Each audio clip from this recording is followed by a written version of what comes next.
be high. But in case of semiconductor, in case of polymer stuff, because that's why people are using for OLED purpose, because they don't want to separate electron and hole, they want to recombine. That's why the binding energy is very high and low mobility. That's why organic semiconducting system people are using for LED purpose. These are the important aspects. And if you excite above the band gap, if you excite exactly band gap, then only electron and hole, that recombination process takes place. It takes place in nanosecond time scale. But if you excite in solar spectrum in different wavelength, the electron goes from the valency to conduction, then the thermalization process takes place, then the carrier recombination takes place. So we want to study this part and this part. This is in femtosecond and picosecond time scale. So these are our recent paper on 2D nanomaterials for semiconducting, not graphene oxide or WS2. This is cadmium selenide system. So yeah, because cadmium selenide is one directional thing and high binding was 130 to 230 milli-electron volt, and there is a Valencian conduction band, but not exact the band structure of quantum dot. It has a light hole and heavy hole, and there is a very sharp emission band that can be used for lasing application or LED application because of exciton binding energy is very high and absorption coefficient is very high. We want to produce different kind of layer, 3 monolayer, 4 monolayer and 5 monolayer system. By using the XRD we can characterize, but our interest is not to only to generate different kind of color by changing the number of layers. We try to understand the recombination process in nanosecond time scale. We have different kind of valency band and conduction band or system with changing the layer, and we try to extract that hot electron by using the ultrafast spectroscopy. When you excite in the higher wavelength that electron, you can extract if you have a suitable acceptor. If you have, you can extract before recombination, or otherwise it can goes down over here, and that electron you can take out by the suitable acceptor or hole you can take. This is in femtosecond time scale, this is in nanosecond time scale, or if you don't have all this, then the recombination process takes place in nanosecond time scale. So there are a lot of people are working for a photoresistor, a light emitting device, or photocatalysis purpose for 2D layer structure. But our group has firstly reported on photodetector application by using the 2D structure. Now what happens, because different kind of structure, you cannot extract that electron, that's why you need a suitable acceptor. Here we have a gold cluster on the top of the 2D layer structure to extract that electron from there.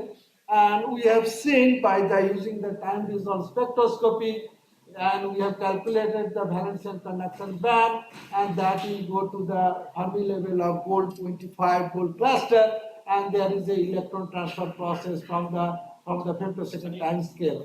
And this is the photodetector application. Will not go into the detail. We don't have the time, but the detectivity value is 10 to the power 11 joules in one system, and because it's silicon system 10 to the power 14, 10 to the power 15, but in our system, some system with 10 to the power 13 also we achieve.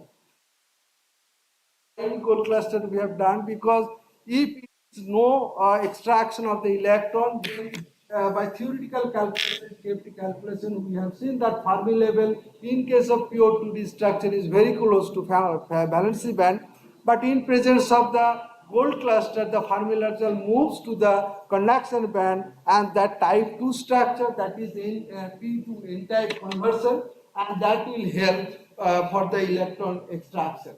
And this is another system, 10 to the power 13 joules we have reported by in our new system. So now lead perovskite system, by changing the cation concentration or different, because lead perovskite is now a buzzword, and everybody try to understand the relaxation process for photovoltaic or solar cell application, because you can tune very nicely by changing the composition, by changing the size also. And this is our publication from last 2 years on perovskite stack. So what is our interest is to extraction the hot electron, by putting different kind of system, but in literature, halide ion exchange, A-cation exchange, quantum confinement, doping system, they have changed from 400 to 770 with the slowdown. That is slow down the Fermi level hot electron carrier. We have done a lot of good things by using the cesium lead bromide with cesium lead selenide, because most of the literature you have seen, this is main important value for the practical use. For the publication, you can use 10 to the power 18, 10 to the power 19 sun luminescence value, because 10 to the power 17 is exactly accurate for the application purpose. This is one system we have worked on it, and we calculate different kind of phonon vibration because of the hot electron carrier, lot of phonon carrier interaction and phonon vibration. So we have seen that in presence of lead selenide heterostructure, you can control the yellow phonon lifetime from 100 second to 250 femtosecond in presence of heterostructure, and by using the energy loss rate and yellow phonon model. I don't want to go through all these things, but I have given you the glimpse.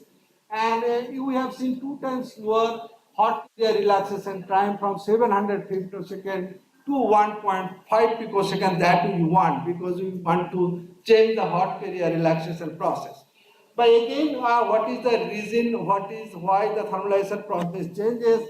Because the phonon vibration calculation, electron phonon coupling and first principle calculation, we have seen that there is a yellow mode and LA mode, and there is a huge gap, and that's why the localization of charge density near the heterostructure follows the Clemens law, and that's why that is the reason for hot carrier relaxation process. This is another example by using the porphyrin molecule instead of chlorophyll molecule, because in the UV visible range, because of high huge epsilon value. Again, same thing here, we have seen the hot hole transfer process, and by using all the techniques. And we have seen the 33% extraction of hot hole we can extract. That means you can enhance the efficiency of the solar cell up to 66% or 48%.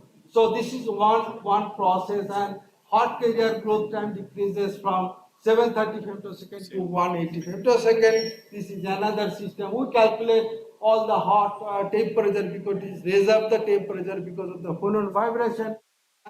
In 1140 Kelvin in absence of the porphyrin, but in presence of porphyrin it goes down to 640 Kelvin. So this is the manipulation or design of the hot carrier relaxation process.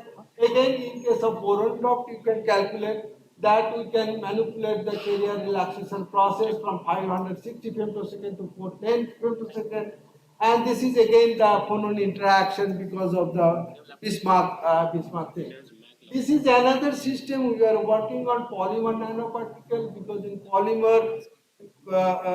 polymer system there is a conjugated double bond. So there is an interchange interaction or interband interaction. So because of huge epsilon value, this material is very good for the light emitting diode. And these are the publication from the polymer last 2 years. So these are the polymer. What is our contribution is that in case we know the Jablonski diagram S0, S1 and Sn state in case of polymer. But in case of polymer nanoparticle, there is one state, Cl state appeared. This is by the global and target analysis and ultrafast study. We understand there is a new state generated, and that can influence all the relaxation process. This is the first time in polymer or self-aggregated nanostructure we have established there is a new model. This is the last one. The metal nanostructure, we are stable. You can tune the number of atoms.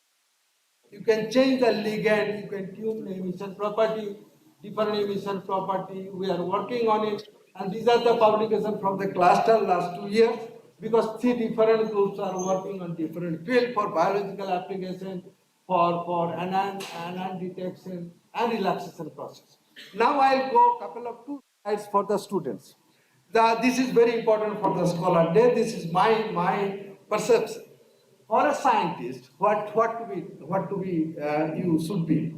In my idea that for a scientist you should be very creative, original, and imaginative intuition should be. Persistent is very important because it should not be a 20-20 match. It should be a test match because if you publish one paper in science, it should not be your life. You should publish lot of paper, lot of regular interval, right? Ability to collaborate is very important because institute to institute, lab to lab collaboration is very important. Subject depth is very important and honesty is very important because honesty in different field, I always prefer honesty. Is very difficult path to work on because dishonest people you will find out a lot of people is very low activation energy. For honesty is and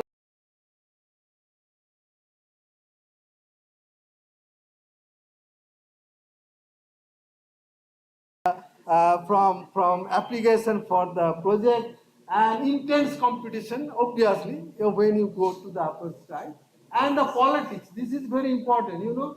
I like this politics because no, don't laugh, important how to survive in your lab. If you have a 10 student, one student is very close to professor and he will be jealous, but you don't know how to do it. That's why you are jealous, you could not compete, right? So yes, of our directorship also we have found somebody wants to come as some scientist and they don't know how to do it. So this is the important thing to learn from your early life. And then you will be surveyed. Otherwise you are not smart enough. Right? So then family to work for us, for you parents, work with your partner is very important. 5 Ps are very successful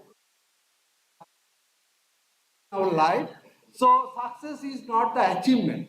Success is achieving, right? So this is not the thing that you just achieving. No. So for the success, you need to be disciplined. You should have dream. You should have determination, desire, and dedication. That is very important because most of the time we are not getting success because most of the thing we don't follow. And the leadership quality for any kind of leadership, student leadership quality, faculty leadership quality, because we always say, oh, he probably, but he is a good leader. That is not the way. What is the quality they have? They have integrity. That is very important for institute, for the country. For integrity is very important. We are always say America, Japan, Achara. We are bad. That should not be. If I ask you why I'll get the job, what is your strength? You cannot say I publish couple of papers. This is not the strength, right? And honesty is very important again thing. Emotional stability for Indian people. Indian student is very important because European, American people they are very emotionally stable. Indian people they always love to cry and always love to blame something, right? They are very emotionally unstable. So that is very important. And time management, you do time management. Today maybe you stay in the lab up to 10, next day you will come to the lab after 10. Because no, yesterday I was at midnight, that's why. That is not the way. And serenity and endurance obviously very important. And finally that is creativity pop up and not in one day, always you have to think. Choosing research project, not just publish one instead of boring instead of something today in evaluation. A right place to work is very important. First class intellectual is very open mind should be very there. Otherwise, you cannot improve yourself. Your outlook should not be. And finally, important points that innovative research in the field of science and for global and for Indian context, this is very important. First, you have to prove you are the best scholar at CSIO, then inside the Chandigarh, then national level, then international level. You have to prove it. And to bring the translational potential if you have capability and successful and impactful research. Because in our national education policy, this is our most important thing. Scientific knowledge and human resource is equal to scientific progress. Because I always put skill, because if you compare with China and India, because China has a human resource, China has a scientific knowledge, but we also same, but we don't have a skilled human resource. That's why research scholar technician, that is very important. They for to growth of the Indian scientific progress. Finally, with the Vivekananda, I always prefer either Vivekananda or Kalam. But to make the great future of India, the whole secret lies in organization. That is most important thing. Accumulation of power, coordination of wills, and being one mind is the secret of the society. Thank you very much.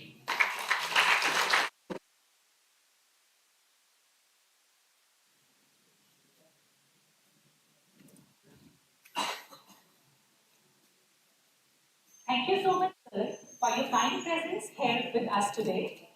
Now, I please may request sir to present a token of regard to Professor Amitabh Patil. Sit here, yeah. You sit here.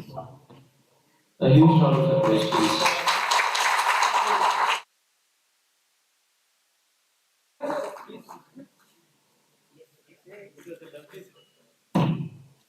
Thank you so much, sir. Now, we please may invite Professor Jaspinder Kaur, Director Principal GMS, GMCH 32, Chandigarh, to address the audience. Professor Jaspinder Kaur has been held with the following important positions in international and national associations of biochemistry, International Federation of Clinical Chemistry, and in Asia Pacific Federation of Clinical Biochemistry. She is corresponding member in Committee for Standardization of TFT. She is corresponding member in Committee on Clinical Lab Management and EMD. She is president of the Association of Medical Biochemists of India for the year 2014-2015. She was president of Chandigarh chapter of AMBI since 2014, and presently she is honorary secretary of the Association of Medical Biochemists of India since 2019. Professor Kaur, please. A huge round of applause.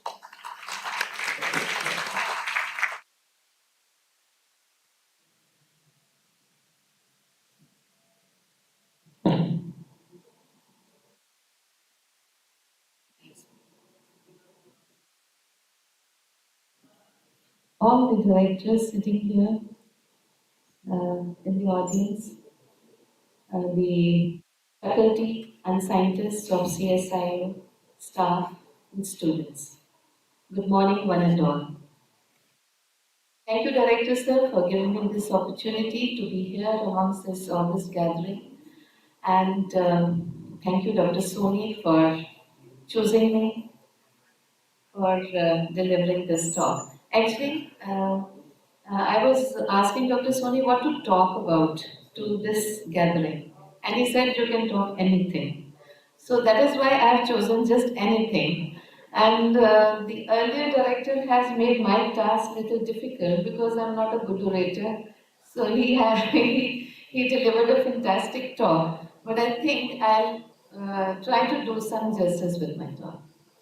So I thought that I talk about something because I'm from a medical field. So what is happening in medical? What lies ahead? So this is what I just wanted to talk. So I'll be talking basically about the four P's and artificial intelligence.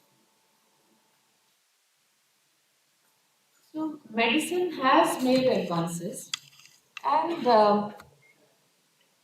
earlier, what we had been doing is we were just looking at the patient and trying to diagnose the patient and then treat. Of course, the investigations were important part, but now there is a change. The diagnostics based diagnosis has now become a fashion, and it is almost 70% of the diagnosis is made by the when we are using the investigations primarily. So you will find that you go to the doctor, they'll give you a battery of investigations, and then the diagnosis is made. Whereas earlier the style was little different. So these are just the transformations which are occurring. So healthcare is becoming preventive from reactive. Reactive means that earlier the patient will fall sick and then he will be diagnosed, he will be treated. But now what is happening is we are trying to focus on preventive aspects. preventive, but also personalized, predictive, and participatory. And that is what the 4 Ps are about. So it is preventive, personalized, predictive, and participatory. So here the role of patient becomes very important. So the concept of 4P medicine is going to be beneficial in detecting the diseases faster. It is going to be less expensive to treat because we are on the preventive side, not the treating. Treating will be giving more medicines and more expenditure, whereas preventive will be based on the lifestyle modifications. So we can concentrate on the lifestyle modifications. And here patients can be grouped and optimal therapies can be started.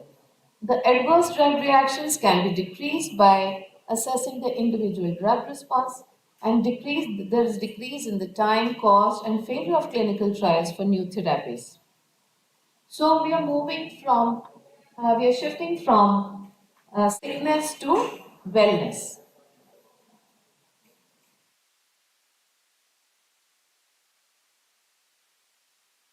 Now, what changes should happen? The conventional methods in medical research and practice will have to be replaced with the system approaches to catalyze this transformation. This is a transformation which is occurring. We have still not gone up to personalized treatments, but soon the day is not far when we'll be approaching that. So, how a transformation can be accelerated? We have to deal with the societal challenges, the healthcare industry, consumer industry, the removal of barriers. There are certain barriers which need to be removed before we go on to this kind of transformation, the ethical, legal, economic. And for this also, we require some scientific research to prove that the things are happening. And scientifically, certain things have been proved. Now there is more emphasis on this broad interdisciplinary research and broad interdisciplinary approach. So we are across the road, CSIO and Sector 32, and we have collaborated in many projects. So it dates back to, I think, maybe more than 2 decades that for some or the other things we are associated. So we have to have some IT specialists, doctors, engineers, scientists, and medical informatics, bioinformatics. These are the people who need to integrate and develop the things which are the future. The system approaches that are required for the computational methods, the technology development, the global measurement, and analysis of the biological systems. Protection and benefit of the patients. It is required that we must have policies with respect to privacy, non-discrimination, health insurance. You must have now be knowing that now the government has started with some policies like you have the Ayushman Bharat, you have the Hem Care. Earlier these policies were not there, but now everybody is focusing on these policies. Also, just to add, there are initiatives by the government that now they have started screening people. So they will give you a battery of tests are required to be carried out in Haryana. Of course, I know that they have that wellness some program, and there they will call people, they will assess, and then all their investigations are done. That is free of cost. And then, basically, it is for the diabetes and hypertension, which are the diseases which are so prevalent. And the government is now focusing how to deal with those things. So once you detect somebody is having this, lifestyle modifications are instituted. So coordinated and integrated program is required to meet with the technical challenges. And I'm from biochemistry, so how biochemistry is involved in this? So I would like to just tell you that levels of organ-specific proteins, then microRNAs, biomarkers in the blood, they can monitor the earlier onset of diseases with implication for more effective treatment. So there are many studies, some are happening, some have happened, and there are many things which have now come up. Earlier, we didn't know about PCT, CRP, but now we are doing it as a normal parameter. You can say as a routine parameter, we are doing it. In COVID, you must have seen that there were 4 or 5 very important biomarkers which were used for assessing. So all these things are developed through research. So we can always correlate the blood data with the medical records or the database of the patient. So that is what is now going to be developed. So disease predictive data from integrated genomic, proteomic and metabolemic data to understand the interaction between the environment and genomics. So very soon we all are going to have our IDs, the health IDs, where we can have our genetic profiling, and with pharmacovigilance it will be decided what is the dose required. Now, what we do is that in case somebody has fever or something else, some other chronic disease, then they are prescribed a treatment. So, very soon, the treatment is going to be based on your genetic profile, and it is going to be according to your genetic profile, what is the requirement of a drug to a person. So, that is why we said it is going to be an individualized treatment. So this is what I was talking about, that effectiveness of drug varies 10 to 30% in hypertension. These are the percentages. So the effectiveness of drug varies person to person. And great role of pharmacogenomics is now going to come up. Gene signatures can predict breast cancer spread. The gene variation explains drug dose required to control epileptic seizures in different individuals. There have been studies which are going on.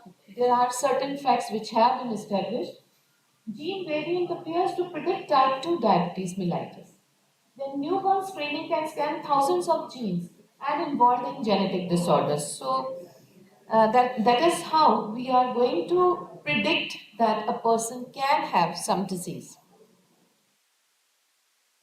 There was a study which has given the evidence that pathological processes that lead to manifestation of cardiovascular disease may have started in children under 10 years of age. So, a lot of work now is required to be done, and to have this thing fulfilling, we also require to educate patients. So they have to know what are the healthcare goals, which are how are they going to be defined, and what is going to be the desired outcome.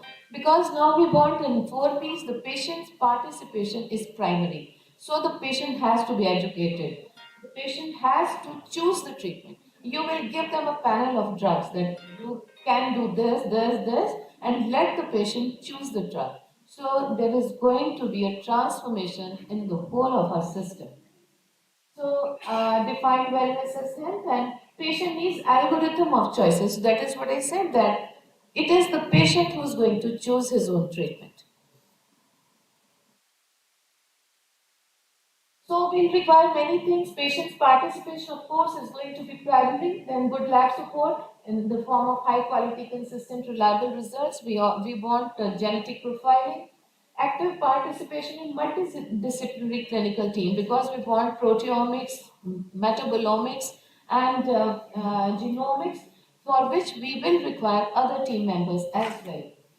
So there is diversification. Then advances, innovations, novel applications, and standardizations are the challenges in today's time. So next I'll be talking about the artificial intelligence. Now everybody knows about the artificial intelligence and the big way it is coming up. It is going to be a threat to the human beings. And very soon our brain is going to function less than what the artificial intelligence is going to do.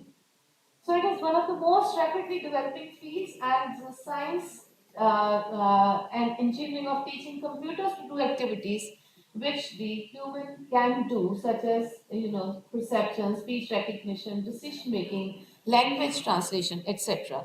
And there are many fields in which the artificial intelligence is coming up in a big way.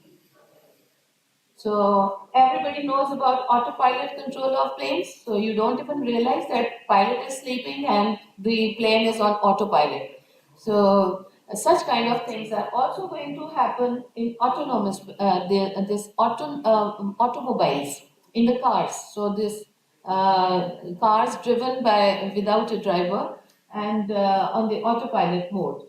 So trains trajectories are also controlled by autopilot systems. So ships, spacecrafts, all are on autopilot. So that is artificial intelligence. Then data analysis is one thing which you also are going to be benefited with, because when we have big data, it becomes difficult to analyze the data. Small data can be analyzed. We used during our PG time, we used to have our thesis work done, and the data analysis used to be done by us. Calculating the p value, t value, etc., all used to be done on the calculators. And now we have the SPSS, which really makes our task easier.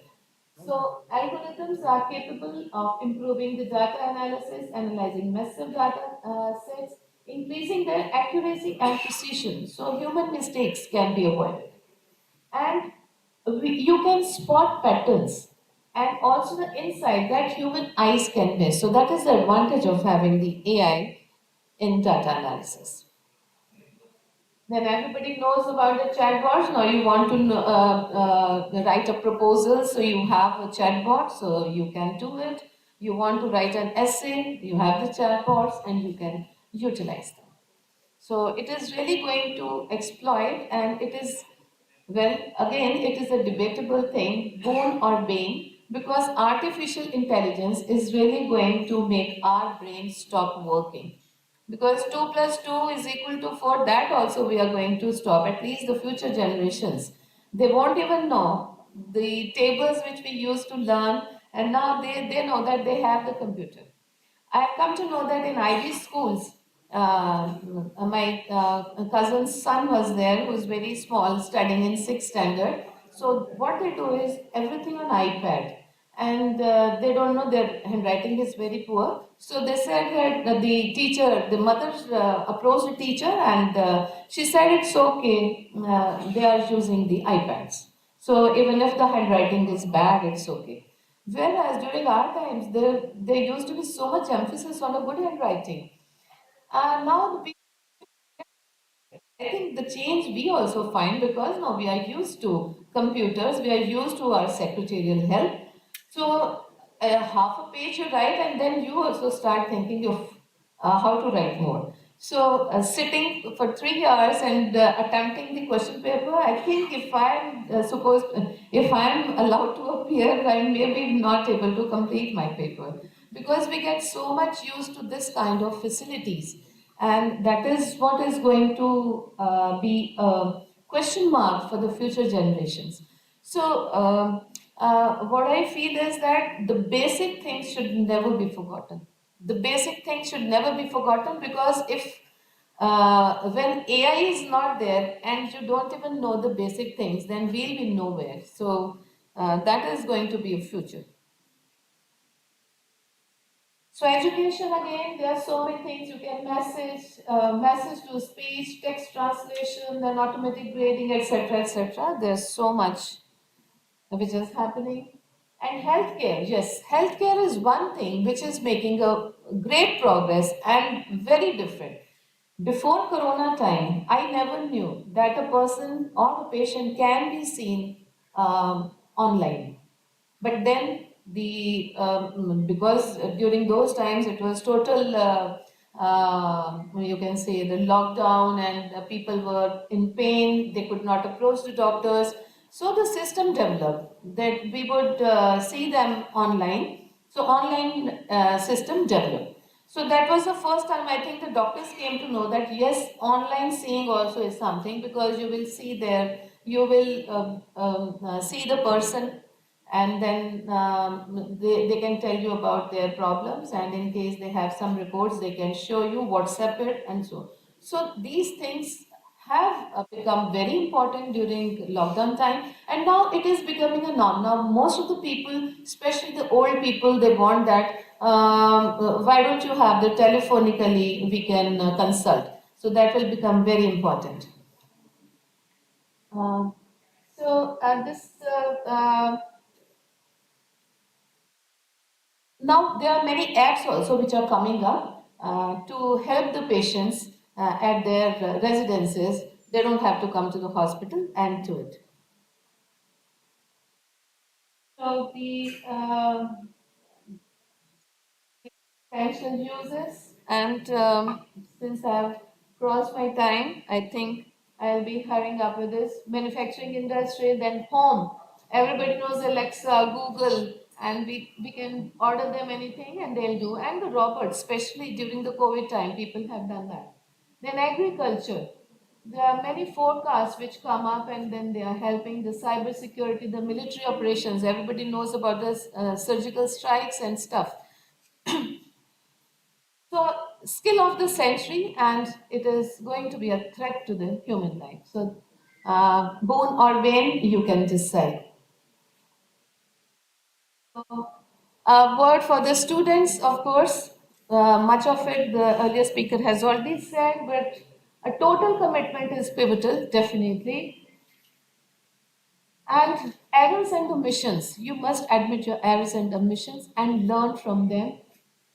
Mistakes are imperative. Make mistakes, learn from them. Everybody has done mistakes. Everybody who's sitting here has done mistakes somewhere in their life.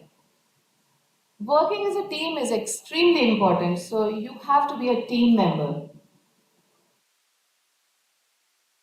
Smile. At the end of it, it is the happiness which counts. Forget all the stress. This is the life which God has given us, and we must make best use of it. But always be very, very happy. Because if there is no happiness, even if you work and there is no happiness, it is worthless. So be happy always. And thank you very much.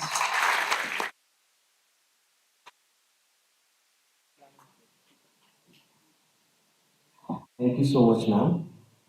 Now I please may request Dr. Sanjeev Soni to present a token of respect to Professor Jaspinder Kaur.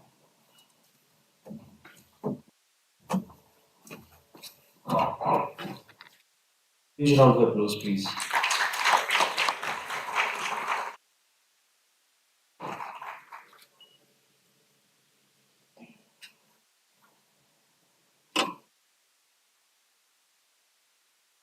There is Professor Dulal Panda. Professor Dulal Panda is an Indian cell biologist and the chair professor at the Department of Biosciences and Bioengineering in Indian Institute of Technology, Bombay. He is known for his studies on microtubule dynamics and fixed assembly dynamics, and he is an elected fellow of the Indian Academy of Sciences and National Academy of Sciences, India. The Department of Biotechnology, Government of India, has also awarded him with National Bioscience Award for Career Development, which is one of the highest Indian science awards for his contribution to bioscience 2005. Now, we please may invite Professor Dulal Panda, Director Naipar Mohali, to present his talk on the topic Fluorescence as Diagnostic and Detection Tool in Healthcare and Forensics. A huge round of applause for Dr. Panda, please.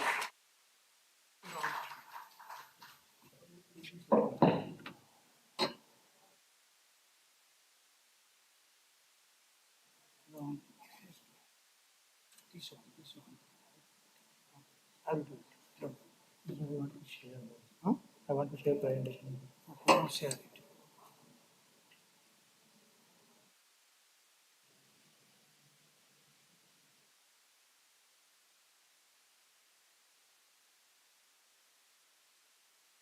Share. Live stream. Live stream. What? Live stream.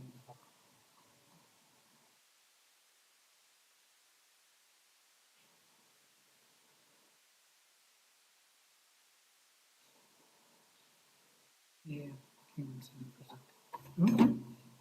This is for slide now. Oh, this does not work? No, it does not. Okay.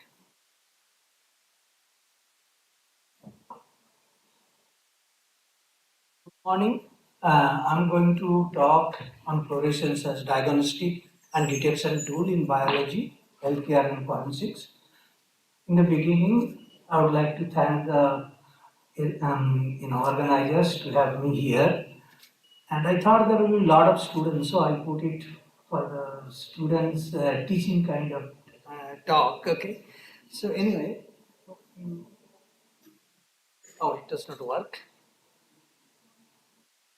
Since spectroscopy, or I would say even fluorescence in the beginning to start with, that it is used for determination of trace metal in the environment, determination of pH in cells, fundamental of physical processes in biology, structure function relationship, interaction with biomolecules such as protein, nucleic acid structure, activity within the cells.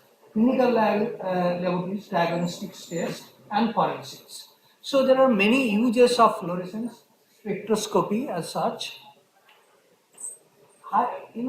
Main advantages of fluorescence spectroscopy is high level of sensitivity and wide dynamic range in a single molecule detection level. An instrument is convenient and very modest cost. Yeah, that will be good. Then I will be free.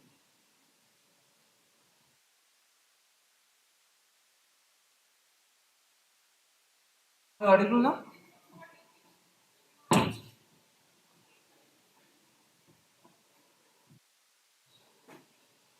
So there are too many uses of fluorescence and such. So applications of fluorescence, if you look at clinical laboratories, diagnostics tests for diseases, genetic analysis, different analytes as I am showing here, blood sugar, pregnancy, and so many different tests in clinical laboratories you can do. For example, you can just look at oxygen content, calcium, magnesium, check of pH, and glucose, potassium, all sorts of analytes you can actually monitor. So it's a fluorescent sensor for point of care testing that all analytes you can do. In forensic also you can use it for detection of drugs, poisons, chemical entity, paternity test. You can look at genetic defects and so on. What is fluorescence? Fluorescence is a form of luminescence in which the visible or invisible radiation is produced from certain substances as a result of incident radiation of shorter wavelength. So you see different sorts of color from blue to red, that all different colors are possible, and fluorescence from UV to red. But in protein also you see fluorescence, which is from tryptophan, tyrosine is there in the UV range. So fluorescence is used in three major tools as spectroscopy, microscopy, and FACS. So spectroscopy, microscopy, and FACS. I'm not going to talk about FACS today, but use of some of the spectroscopic tool and microscopy that you will see from my talk. So again, I thought that it will be the students' talk. So put together some slide to show you what is the origin of fluorescence. So each electronic level has a energy. You can think of electronic energy, vibrational energy, and rotational energy. So electronic energy, difference between the two energy levels, between the two electronic state is high, whereas each electronic state has several vibrational level. The difference in energy in the vibrational level is small, and the rotational, which I am not showing here, is even smaller. So all this absorbance spectroscopy or fluorescence spectroscopy, whatever you are looking, is the vibrational level and electronic level are important, not the rotational level, but because the difference in energy level is very, very small.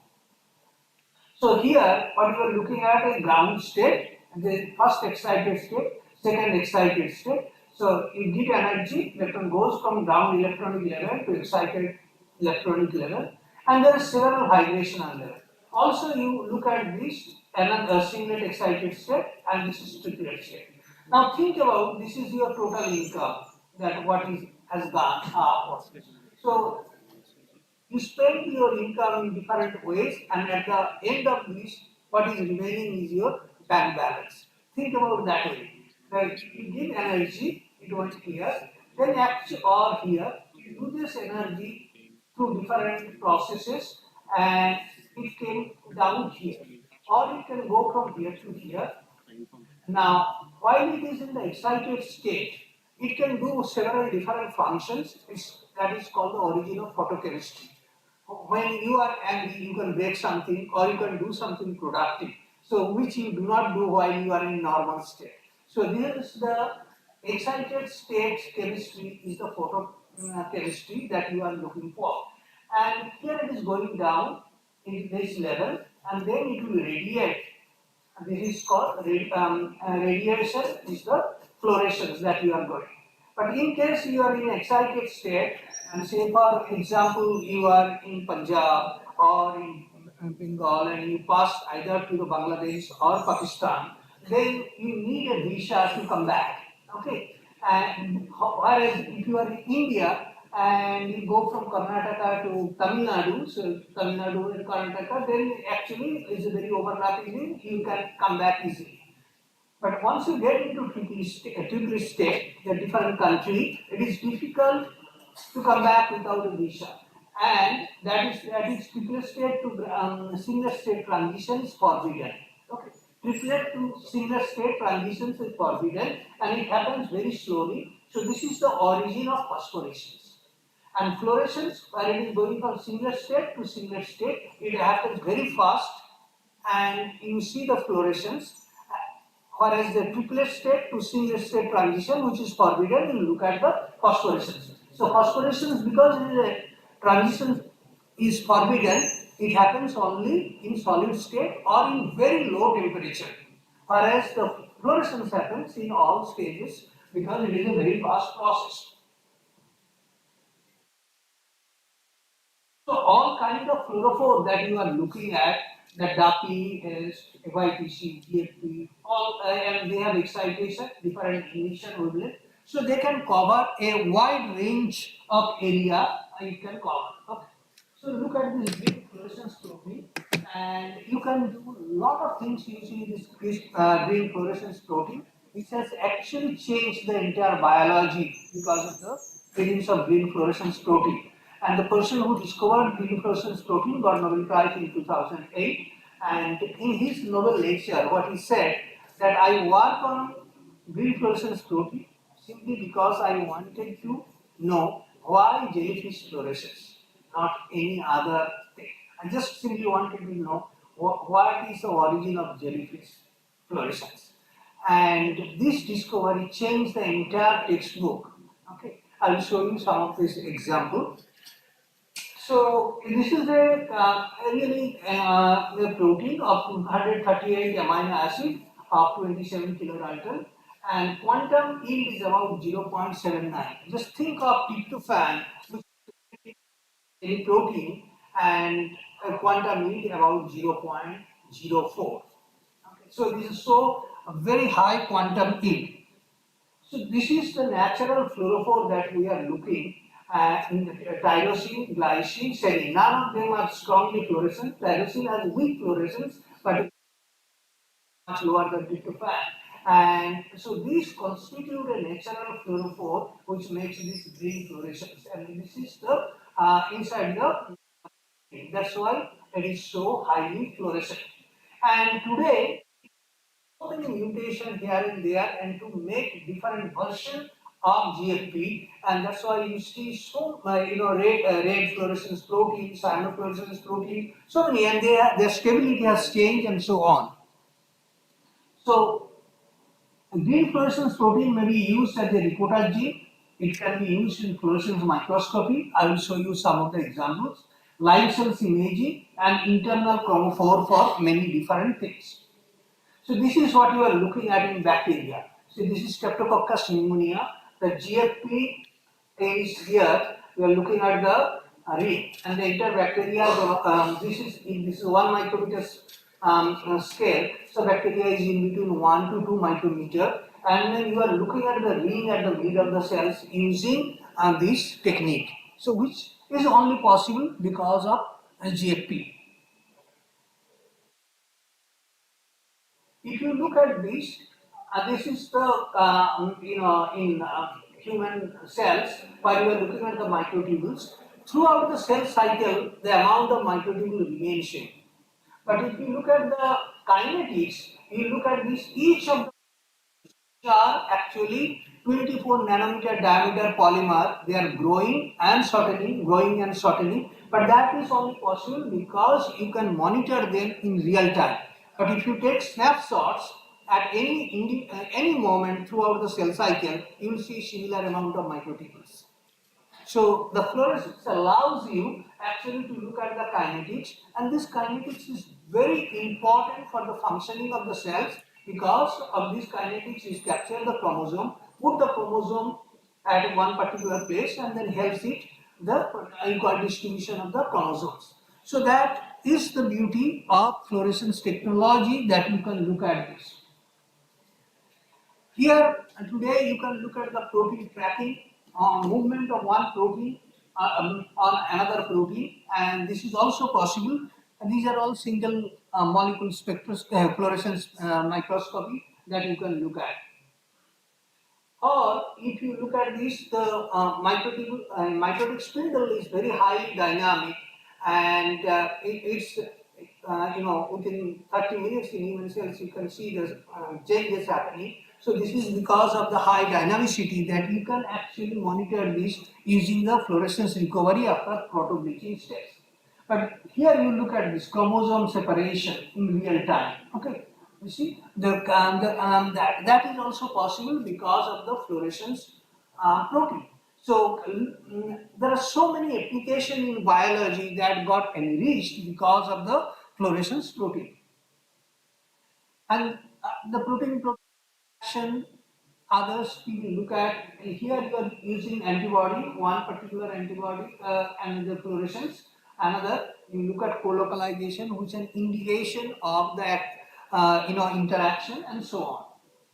So look at this, another thing that you can look at, this is again antibody, antibody to ATSG, and then the secondary antibody is the fluorescence, and it is the nuclear. You see the ring is here, and you add the drug, actually depolymerize the ring, bacteria become elongated, and it cannot divide, and the bacteria lyses and die. So now I will move to a different technique called fluorescence resonance energy transfer. Now, when we were students, these were used basically by biophysicists and mostly as a biophysical tool. Today, if there are 100 papers using FRED, 99 papers are by the cell biologist or molecular biologist. One or two maybe by the biophysicists who are working in purified protein. And that change happened. This is not the time to really explain all these things. But three primary conditions of FRED is donor and acceptor molecule must be in close proximity within 1 to 10 nanometer or 10 to 100 angstrom. The absorbance spectrum of the acceptor must overlap the fluorescence emission spectra of the donor. And donor and acceptor transition dipole orientation must be approximately parallel. So each of them can take a one lecture to explain. But what I am going to tell you is that the uses of this in healthcare and all others, but just look at this. This is the donor fluorescence, the acceptor absorbance, and this is the overlapping area. The bigger the overlapping area, the more of the energy transfer, and that you are looking at. So energy transfer is a very sensitive tool because it is inversely proportional to the sixth power of the distance. So A and B, the 2 points, whatever the distance is, the energy transfer efficiency is inversely proportional to the sixth power of the distance. So it becomes highly susceptible to the distance. R0 is the Foster radius. Okay, that is constant for a particular molecule. So you can do a lot of studies, protein folding studies, colocalization studies, biochemical assays, nucleic acid hybridization study, lateral organization in membrane, and so on. So I will show you that glucose tracking for diabetes by resonance energy transfer. So a lot of people try to actually make glucose sensor using fluorescence spectroscopy. So it's the one energy transfer. So energy transfer requires one donor, one acceptor. And so this is the donor, this is the acceptor. If they are within a distance of 1 to 10 nanometer, there will be energy transfer. And if the distance increases, there will be decrease in energy transfer. And so it's very sensitive to the distance. Okay. So what? Because we need to bring specificity on this. it is very easy to make actually glucose sensor in test tube without any specificity. It may take to every alternate day can make a sensor, but this will never work because the blood will have many analytes that will reduce the sensitivity and the reproducibility. Okay. These are the real challenges here. So there is one protein which is a glucose binding protein. Okay, and that also binds to dextran. So dextran has a level with an acceptor, and this protein has a level with a donor. Now there is a energy transfer happening because this protein has the acceptor and one has the donor. Now um, it is possible that the other way around, that you have the dextran has the donor and the dextran binding protein has the acceptor. So this is also a glucose binding protein. So glucose will replace the dextran. So when glucose will replace the dextran, then if it is labeled with acceptor, the acceptor will not be there. So there will be more flow from the donor. So basically donor fluorescence get quenched in the presence of acceptor. So when glucose is binding, so there will be no energy transfer because there is no acceptor. So you can monitor that. So there are many ways you can monitor this information. Either glucose binding protein is labeled as donor, or glucose binding protein labeled as acceptor, and dextran is donor or acceptor. So basically you are monitoring the distance between the two. And if that is not there, there will be no energy transfer. So aptamer for drug detection, many of you know what is aptamer, this sequence of the nucleotides. And you see this is done in such a way, here is the donor, this is the fluorescence donor, and somewhere is the acceptor is there. Okay. Now, the cocaine, you want to detect cocaine. Cocaine will bind this part of the aptamer. Now, aptamer technology itself is getting a lot of traction today. Again, this could be a different lecture how to create an aptamer and so on. But it is very specific to a particular molecule, and you can think of that it binds there very selectively because this aptamer is selected based on the affinity of the say cocaine. So it will bind to only cocaine. Okay, and so you have a donor and you have an acceptor. So this is the donor and there will be acceptor. So what you will see that when it binds, there is an energy transfer, and when it does not bind, there is no energy transfer. So only it is specific to cocaine. So no other molecule will bind. Similarly, other molecules, say the RATP, can bind to the here it is only one molecule, but the two can be taken that it will bind to this and it will follow it. So there are a lot of detection ability of this aptamer technology that is there, and you can monitor using fluorescence resonance energy transfer. So this may be, you may be interested on this. So this is a particular mRNA that you needed to detect, and this is a cancerous, if there is no expression of this mRNA that leads to cancer. So how will you quantify it?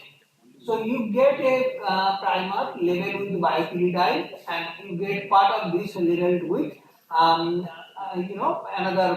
red level dye. This will be the donor, this will be the acceptor. And since if you know a bit of molecular biology, you know it will bind like this only. So because of the hybridization, and these two will be close by, and there will be energy transfer. So looking at this energy transfer, and if you have a standard, you will know how much CFOS mRNA is there in the blood. So this is a good detection technique. So the reason I said this, that you can use it for many other purposes. So basically you need the donor and the acceptor close by. And molecular biology will make sure that they are closing by, because there is no other way the hybridization is possible. Yeah? So A will couple with D, ATGC, and that will go like that. With this timer will only bind this side, and so specificity is right there. And if you have the energy transfer, you can quantify that. So look at this, you want to actually determine the concentration of estrogen as a using, so estrogen is very important to quantify, and so you look at this construct that is made, okay, and whenever it will bind, this, this is there, if you have something bind here, your hands come this, so it's like the ligand bind here, they come close by, so you have energy transfer. So you can monitor by fluorescence spectroscopy, or you can actually monitor using microscopy. So if you are using fluorescence spectroscopy, you will see decrease of this fluorescence, and if you are looking at microscopy, then you will look at the color development. So that's the way that you can monitor. So even DNA hybridization can be easily monitored by DNA hybridization can be easily monitored by energy transfer. You look at this. This is one strand. This is another strand, and there can be energy transfer, or the strand come closer. So different way you actually make this coupling. If they are away, there will not be energy transfer. If they close by, there will be energy transfer. So that way you can do the hybridization, and once you look at hybridization, you can do many things. So many of the protein functioning depends on the post-translational modification like phosphorylation, acetylation, glycation, and so on. So here you are looking at this. Again, you make a construct like this where the CFP is the donor, YFP is the acceptor, and here this is the tyrosine which will get phosphorylated. And once you are trying to monitor phosphorylation level inside the cells or in the patients, so when you get phosphorylated, it will come closer and there will be energy transfer. And either you look at this by spectroscopy way or microscopy way, then you can see the monitor the energy transfer. Similarly, the RAP activation of RAP by GTP, which is very important for cancer detection and so on, that one can do it. So the one only important thing to remember in microscopy, that when you go to microscopy, you go with a free mind. You can see the elephant, tiger, zebra, anything under microscope. Until and unless you really go with a free mind, the microscope can give you really erroneous thing. It is important that you look at the things under microscope what you are looking, not your imagination should not guide under microscope. So, so fluorescence in forensics, there are many ways that fluorescence spectroscopy and microscopy can be used for forensics. For example, you can do the DNA sequencing. Okay, today, you need a very small amount of DNA or a very small amount of protein to do the sequencing because the fluorescence probes are getting used. And I do not have really time to get you through all this molecular biology, but if you look at this, DNA sequencing can be done by using the either um, one way or four different ways. It can be done using fluorescence marker of the different displays. So that way you can do it very fast, and once you see DNA sequencing can be used for paternity test and all sorts of things. Okay. Even NRI DNA sequencing is available today. Here, this is another very interesting technique that is coming, AcSIR forming DNA hybridization. Uh, when I did my PhD, I actually used AcSIR to, those days labeling protein, and AcSIR happens when two pyrin groups are very close each other, and the distance is actually very small, 3 angstrom, actually 0.3 nanometer. Okay, so it's a very small distance it happens, and if you look at this, pyrin has two peaks. One has 377, 399, 398, and then it's flat. But when two pyrin group come together, then they develop a hump around or 500 nanometer, depending on the system. So this is called AcSIR fluorescence. And this happens only when the two pyridine molecules are very close by. That is the beauty. If they are distant far away, say 1 nanometer, it will not happen. It is within 3 angstrom, then only it can see this. So if you look at this hybridization, here one group, another group here, and two pyridine close by, and you can get the beautiful hump. And this can look at the microscopy or spectroscopy. And this is actually making a completely different technology for microscopy, CSIR fluorescence microscope. And so this is here you are looking at the spiral is 377 fluorescence. Here you are looking at close to 500 nanometer fluorescence. Okay, so I think I'm talking about giving one after another example, but these are all can be used for, and fluorescence can be used also for in situ hybridization. So this is fish technique that, and that is a very diagnostic tool and to find out the different chromosomes and so on. So with this, I will stop and I thought that I gave you some ideas of wide uses of fluorescence spectroscopy in forensic or in all sorts of healthcare and biology. Thank you.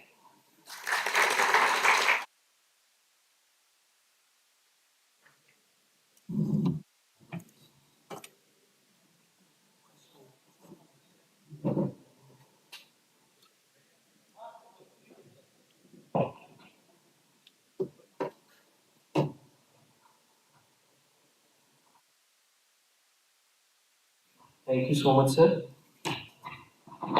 Now I please may I request Dr. Sanjeev Soni to present a token of regard to Professor Panda. A huge round of applause, please.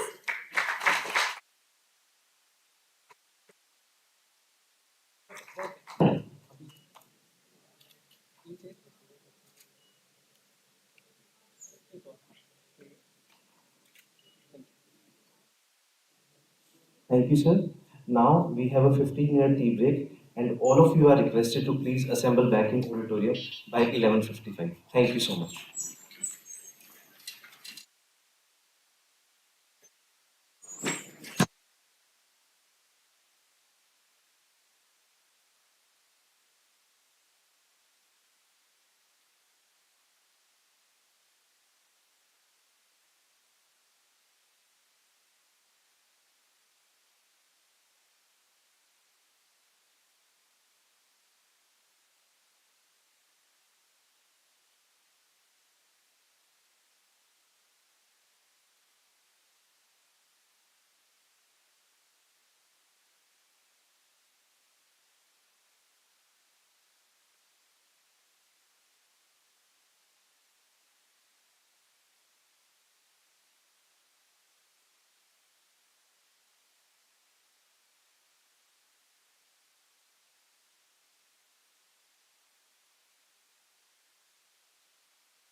We request everybody to gather in the hall, please.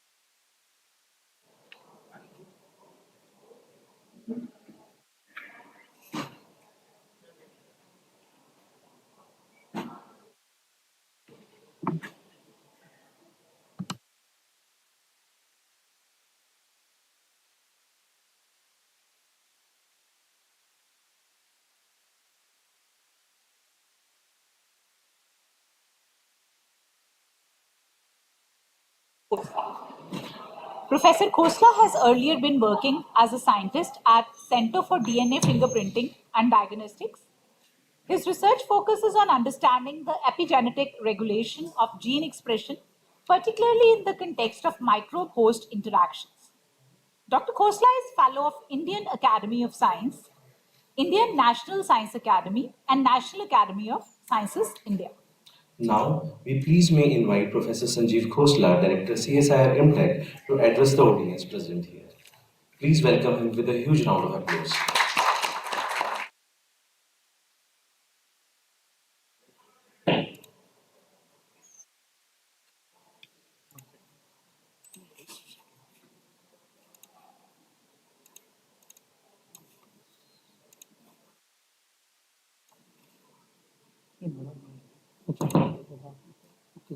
Yeah, yeah. So thank you very much, to Sanjeev Soni.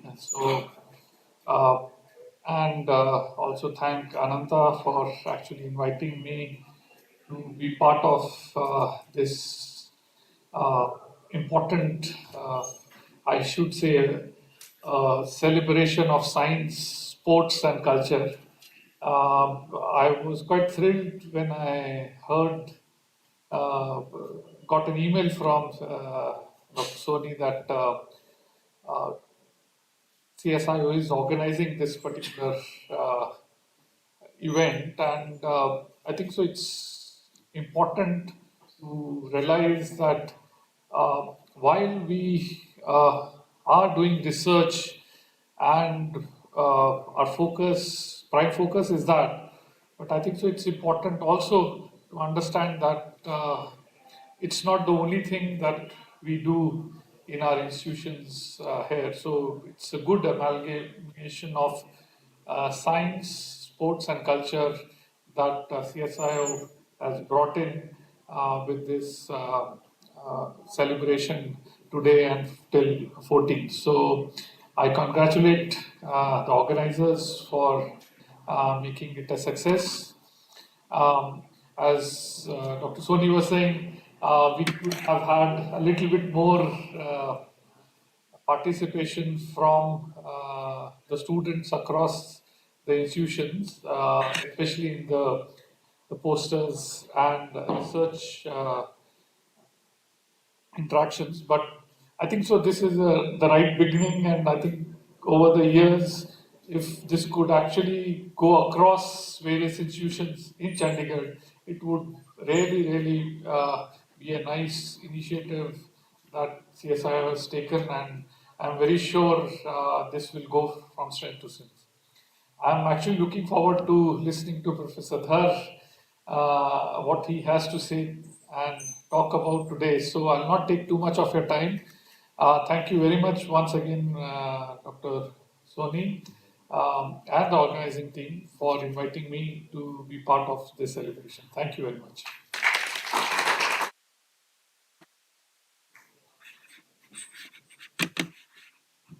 Thank you so much, sir. Now we request Dr. Sanjeev Soni to present a memento to Professor Sanjeev Khosla, sir. A huge round of applause, please.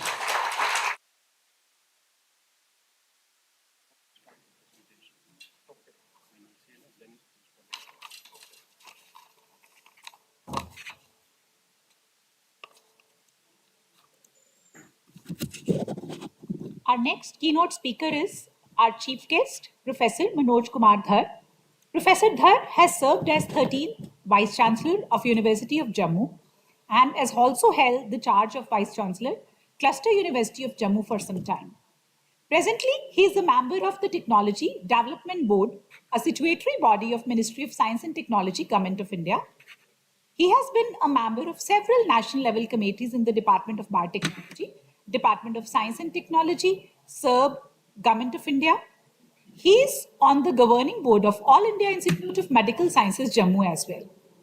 Now, please may welcome here on the stage our chief guest, Professor Manoj Kumar Dhar, Director ACSIR, and address for him. A huge round of applause, please.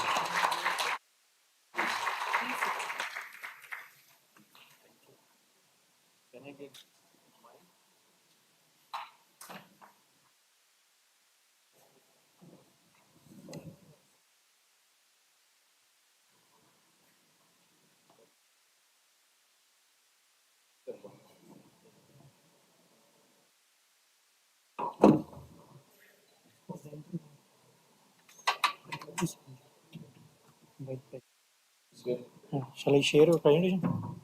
Not yet. So good afternoon, everybody, and it's a matter of great pleasure for me to be here this morning and this afternoon as well. First of all, let me thank the director CSIO and Dr. Sanjeev Soni for extending this invitation to me and be here this on this day. My esteemed colleague, Professor Sanjeev Shukla, Director IMTech, whom I came to know just today, and it was very, I would say, exciting to know about his work and to find that the research which he is conducting and has been conducting so far is of prime interest to me as well. So, because basically somewhere we cross each other in the sense that I am also by training a geneticist and he also works on epigenetics. So, and distinguished scientists, faculty members of ACSIR who are here, and I would say I'm extremely pleased to see the students of ACSIR who are in good number here. Although I would have expected, because I came all the way from Ghaziabad to only meet the ACSIR students, and perhaps when Dr. Sanjeev Soni came to Ghaziabad and extended this invitation, and when he told me about this program, I think he will bear me out. I told him that this would be a wonderful opportunity for me to meet the students, because ultimately all of you have heard of ACSIR, but you have also you have only actually heard of it and never had a feel of it. And many students who kept on writing to me mails, I could understand that there is a deficiency so far as the connect of ACSIR with its students is concerned. There is a gap. And in order to fill that gap, I thought I will go and personally visit the institutions. And we selected Chandigarh CSIO because we have other CSIR institutions also in Chandigarh. So I thought it would be a good opportunity to meet the students here. And I suggested to him that since this program you have been conducting in the last 2 years or so, this is perhaps the third time you are conducting this. So why not make it an occasion where we will have the students from all the CSIR labs and maybe other laboratories as well to have such interactions, not only scientific interactions, but also interactions so far as the sports and other what we call as co-curricular activities, and now they are not called as co-curricular, let me tell you. They are all now becoming the part of the curriculum. But I was a little bit disappointed to see that we don't have such a large number of students. Maybe many of them are roaming outside, but you can't bring people forcibly to an auditorium. But my intention, of course, was that there would be some kind of an interaction with them.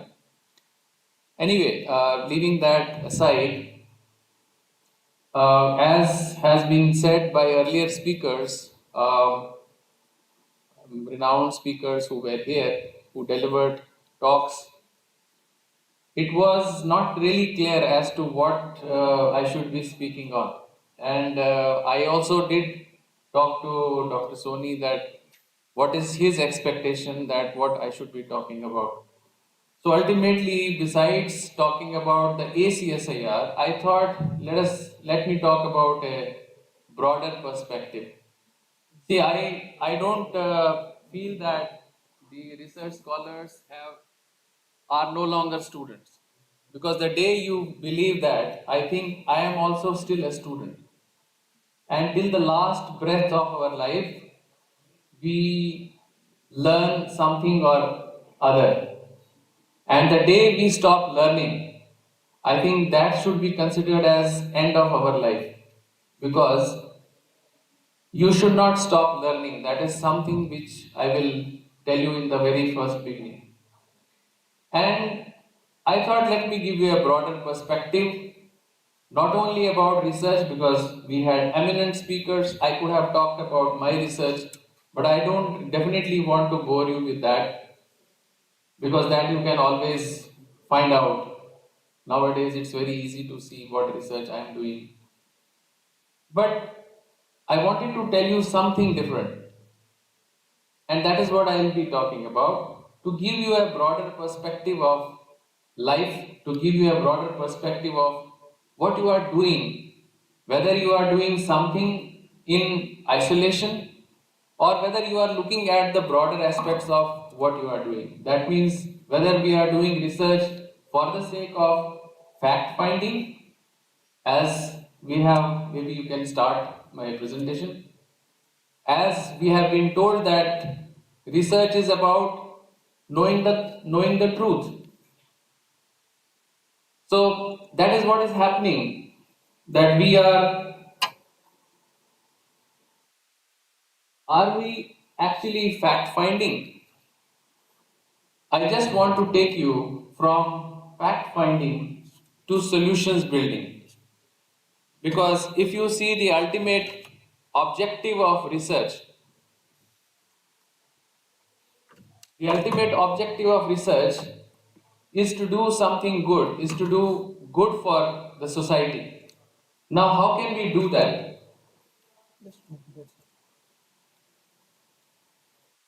So, I have given the title of my talk. Can you go one? Reorienting research, move from fact finding to solutions building. I like this song, and as most of you, if you have not heard it, you should hear it once. The song is Let There Be Peace on Earth and Let It Begin with Me, written by Jill Jackson and Cy Miller. If you see the crux of this, the idea is to have peace on earth, but the idea is that it should start with me, it should begin with me, because first I must get the inner peace. If I have the inner peace, then only I will bring peace in the world.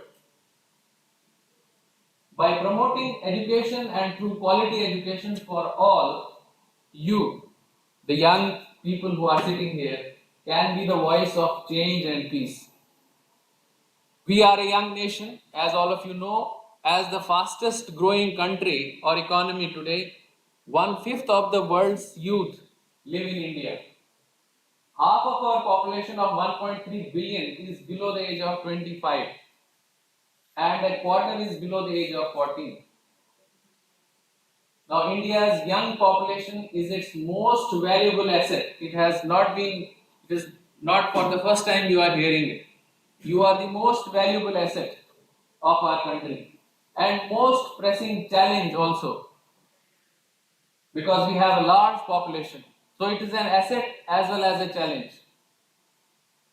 It provides India with a unique demographic advantage. But the problem is that we have to harness the advantages of this demographic. We have to harness the advantages of having a young population. World peace is contingent upon freedom, peace, and happiness among and within all nations. You can see around what is happening in the world today, and that is bringing lot of disturbance. See, what I am trying to tell you is that don't consider yourself to be a research scholar working in CSIO or any CSIR lab in your laboratory, coming at 8 o'clock and leaving at 12 o'clock in the night, coming again at 8 o'clock, working like a machine and not thinking what is happening around you. Because the moment you will be out of this lab, you will start facing these troubles. You will come to know that the world is very, very different than what you find inside the lab, inside the CSIO. So, what are the ways of achieving world peace? Another champion of world peace, Nelson Mandela, said, education is the most powerful weapon which you can use to change the world. Now, let me give you some facts, and that will tell you that how privileged and how fortunate you people are, because 1 in 5 adults in the developing world, that means almost 862 million people, cannot read or write. Most illiterate persons are female. In more than 20 developing nations, illiteracy rates amongst women exceed 70%. As much as 115 million children of primary school age are not enrolled in school. More than 226 million children do not attend secondary school. Many children who do enroll in school do not graduate with even the most basic reading and math skills, because their schools do not have enough teachers, books, or facilities to provide a quality education. And across the world, many children miss out on their education because they are made to work to help support their families and many other reasons. Just go around in the morning and you will see small little children who are rag pickers, who are picking what we throw, the waste which we are throwing. Four facts: in most developing countries, public school is not free. The costs of books, uniforms, and teachers' salaries are borne by the students' families. School fee and related costs are a common barrier to education. These charges are a greater burden for children from poor families and disproportionately affect those who are racial and ethnic minorities, members of indigenous communities, etc. Girls are more likely to be excluded from school than boys. When isn't enough money to go around, as many as 2 out of 3 out of school children are girls.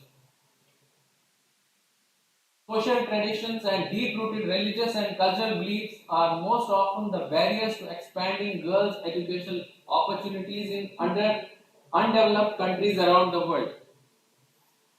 I hope I am trying to show you the mirror. I am only trying to tell you that you are fortunate, you are privileged that you are here, that you have reached the pedestals of higher education. There are so many people in this world who do not have access to the basic education, not to speak of higher education. Now, what is the role of universities? I consider AcSIR as a university. Many of the people perhaps are not really clear about what AcSIR is. That's what I wanted to explain here. AcSIR is an institution of national importance. And if you see the act, it is no different than a university act. The only thing is that we don't have a single campus. We have about 52 laboratories, 37 CSIR, and 15 other laboratories of DST, ICMR, etc., affiliated under the umbrella of AcSIR. So AcSIR is not a post office. It's not there just to issue the degrees. that I put my signatures on your degree and issue it to you. It's not a post office, and I am not the postmaster. ACSIR is a full-fledged university, and it's a concept which is called as a meta-university concept. There are now, next concept is the virtual university concept. So it is not virtual, it is something between the real university and the virtual university. Now, what is the role of universities? Because we are here, you are the scientists, you are the research scholars, you are in the higher education system, I would say. That's why I'm talking of role of universities. Otherwise, I would have talked about role of schools, roles of colleges, and so on. But the situation, let me tell you, is worse when we talk in terms of the schools and colleges. I have already given you the figures. Now, institutions of higher learning such as universities have always been visualized as hubs of scientific, cultural, and moral values in the world. Again, we are privileged and fortunate that our country can boast of a rich tradition of thousands of years when the world's first university was established in India, that is Nalanda, the world's first university. And it is said that when one of the invaders burned down the library of Nalanda, it took 6 months to extinguish the fire. That was the number of manuscripts, that was the number of books, it is recorded. It took 6 months to douse that fire off. That was the number of manuscripts that was burned, and that was the kind of knowledge base that our country had. So, universities have always been visualized as hubs of scientific, cultural, and moral values in the world, and education is fundamental for achieving full. This one I am verbatim citing from National Education Policy 2020. It's a wonderful document. Those of you who have not read it, please read it. Just a 60-page document. It will tell you that what is the future of education so far as our country is concerned.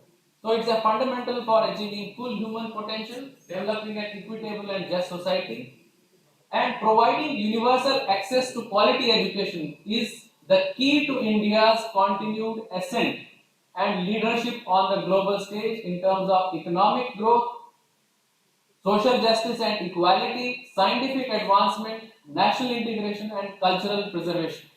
This is from the document NEP 2020. Now, the role of universities has kept on changing right from Nalanda time till the present time. And rightly so, because it is a very progressive kind of environment wherein intellectuals like you keep on researching, keep on discussing, keep on evolving concepts, generating knowledge. Now, nowadays universities are viewed as knowledge providers, as innovation facilitators and promoters of entrepreneurial talent, as economic and civic leaders, and mostly as knowledge pioneers. Now, National Education Policy crux, what is that? What is the crux of it? NEP 2020, sorry for this, envisions an education system rooted in Indian ethos that contributes, please note, rooted in Indian ethos that contributes directly to transforming India, that is Bharat, sustainably into an equitable and vibrant knowledge society. I will talk a little bit more about this knowledge society, how you can develop a knowledge society. And it is you who can do it by providing high quality education to all and thereby making India a global knowledge superpower. And we have the capability, we have the talent, we can do it, and you can do it. It is you who has to do it. I don't have to do it now. You have to do it because you have the whole life before you. Now, there are several opportunities of NEP 2020. I will not give you the details. As I told you that you can read through this document. But the key points of NEP 2020 are access to education, equity, equal status for all, quality, affordability and accountability.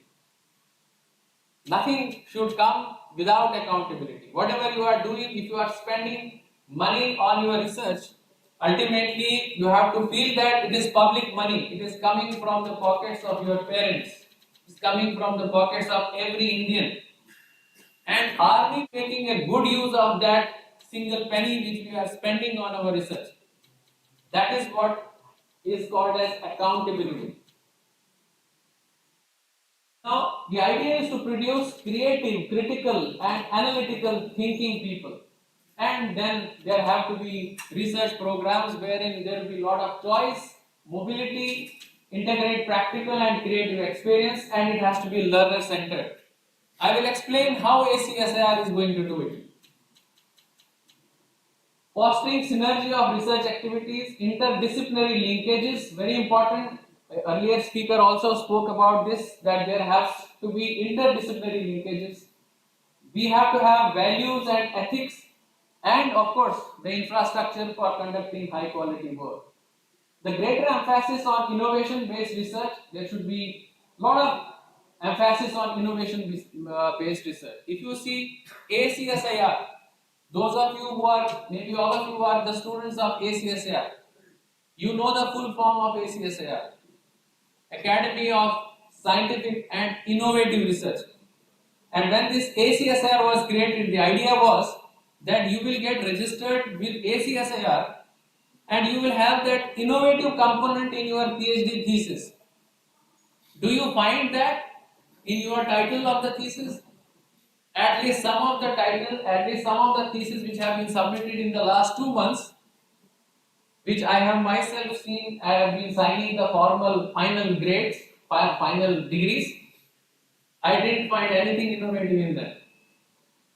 So why are you registered with ACSIR? You should be registered with any other university because you are not doing any innovative work. So just go back and look to your synopsis and see that is there any innovative component in that? If it is not, ACSIR provides you the opportunity of changing even your title, even at DAC 4 level. And recently, one of the students was actually recommended by the external examiner to make a correction in the title. So the title was changed even after holding the Viva Voce. This kind of freedom is not available in any university, at least of which I have known.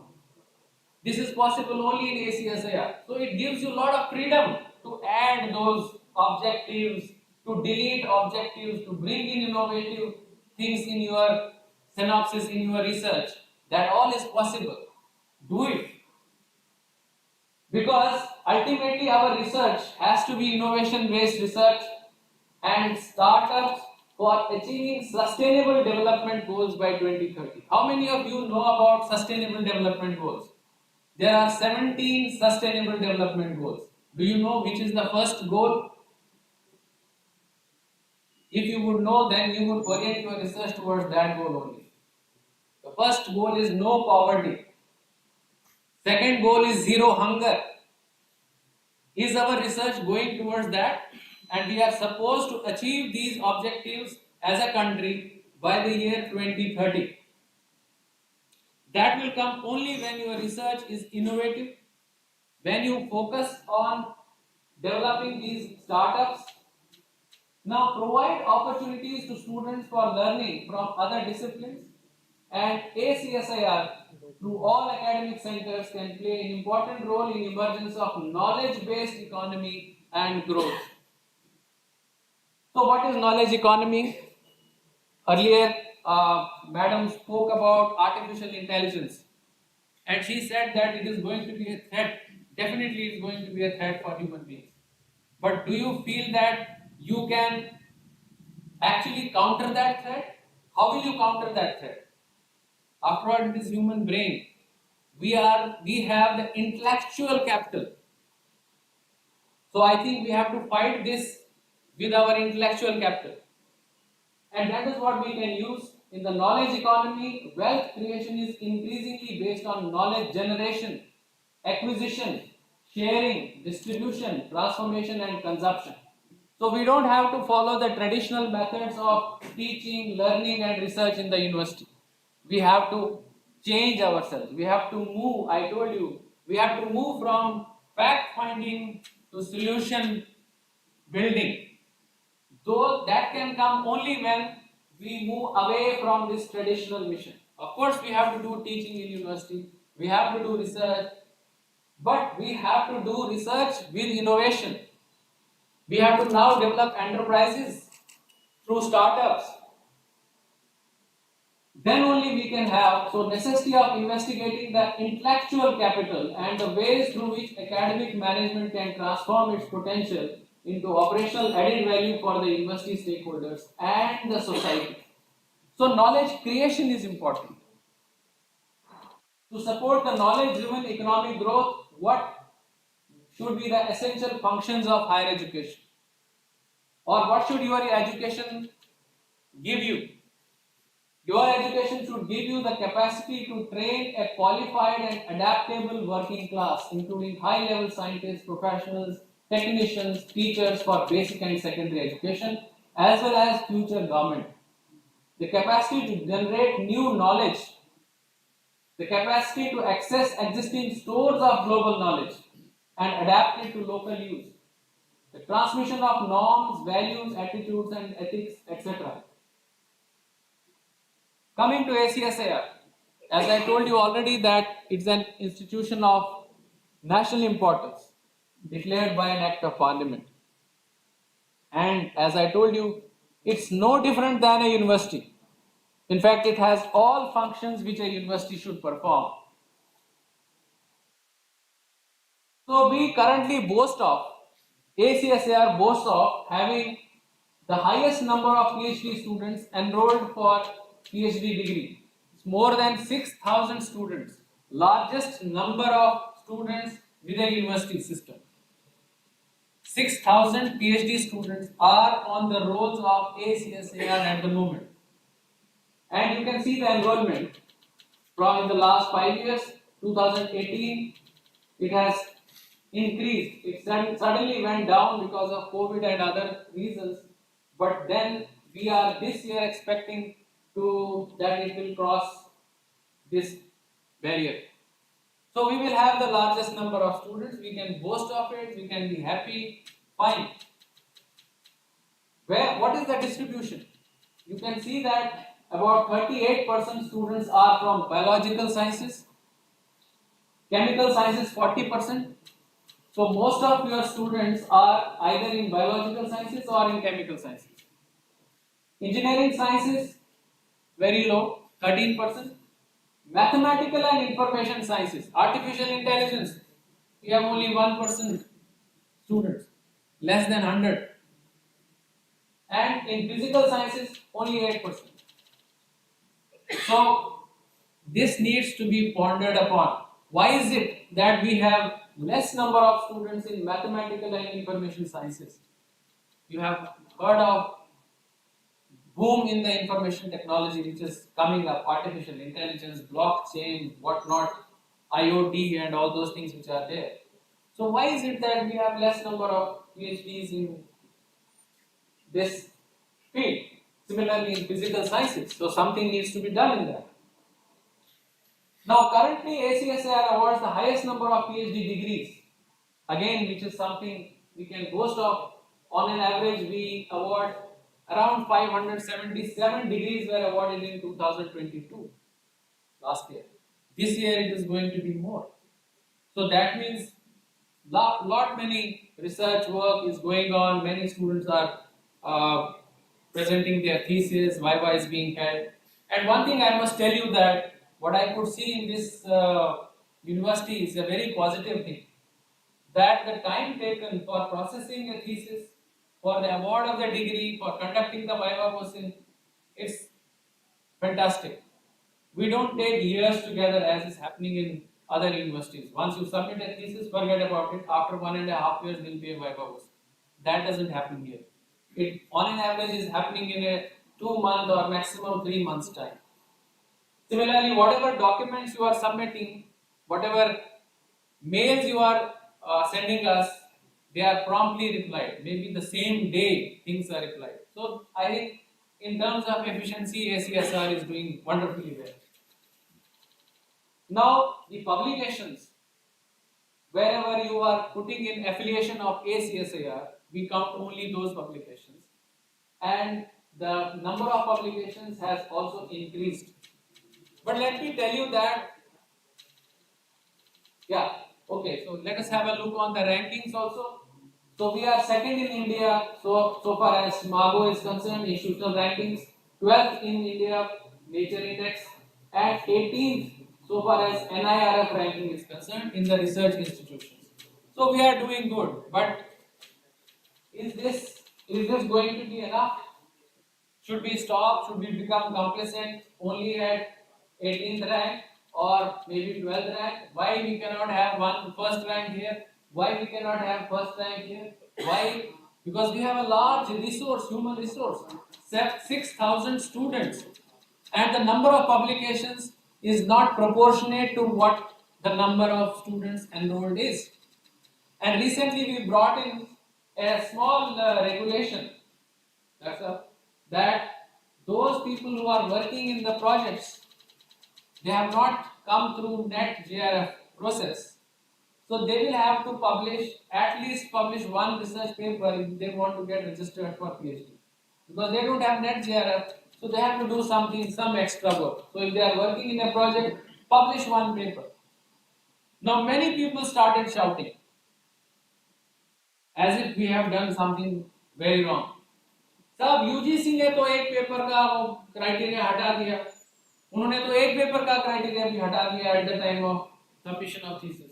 Why are you insisting on one publication? कहां से लाएगा लड़का एक साल में publication?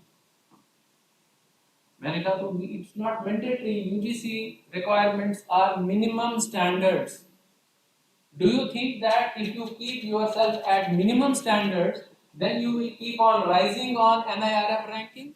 Then you will keep on rising on QS ranking? We have not gone for QS world ranking so far. अगर हम अपने standards को minimum standards पे ही रखना चाहते हैं, तो then forget about ACSIR becoming a most number one here, number one here, or number one here.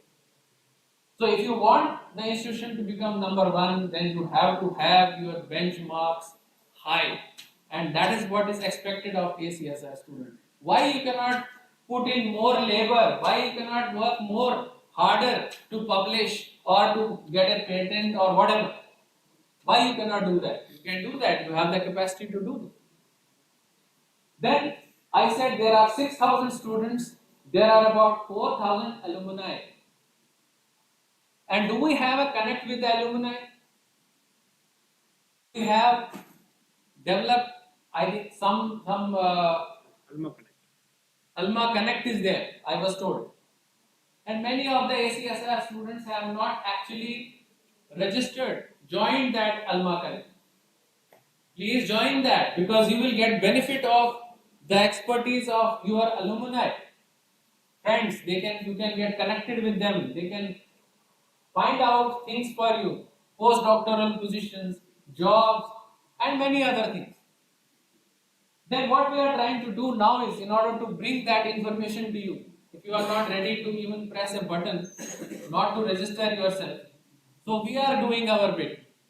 So I have told them, and within another maybe 2 months you will see, you will have a quarterly magazine in your hands, which will actually showcase the activities of ACSIR students.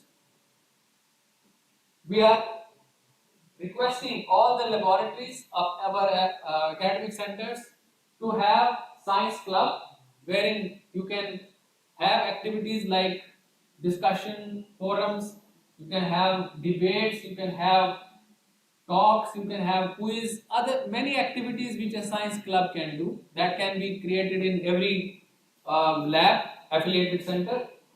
And we can have the focus on societal program projects. We are thinking in terms of having some funding for such projects wherein you can connect to the society.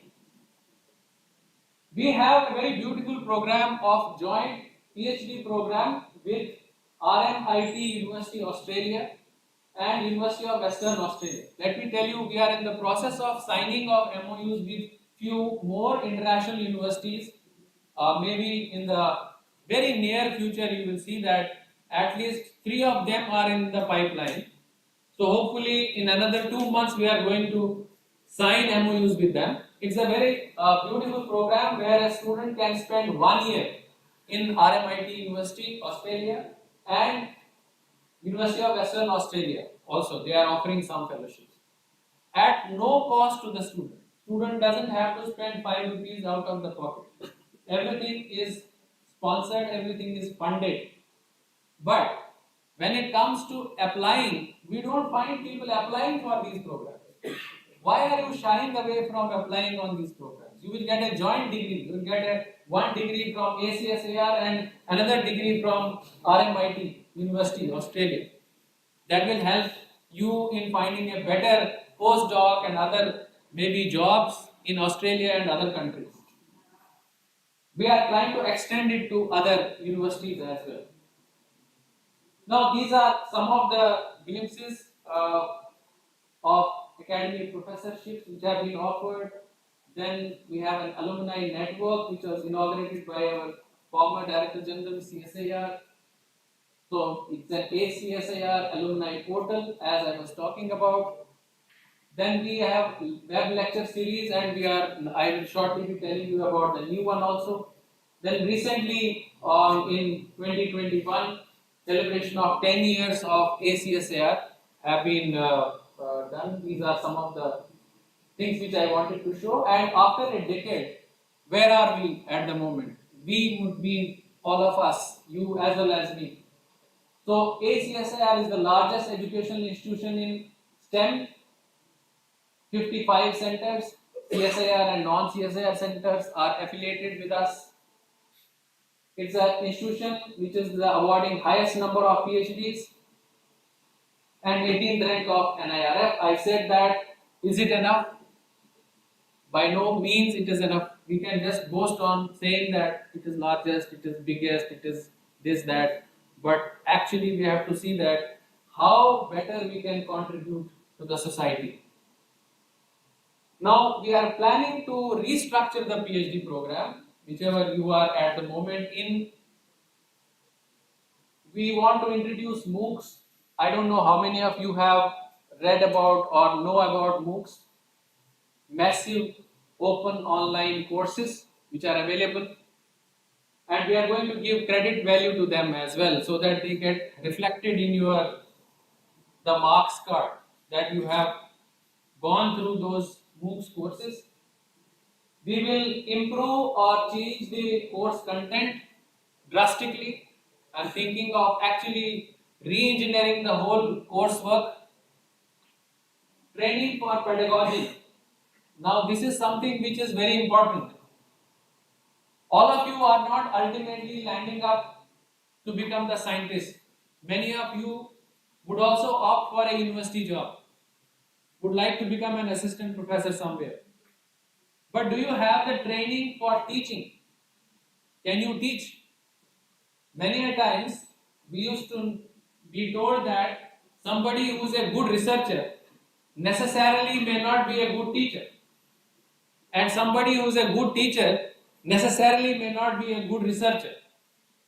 But those were old days. They are gone.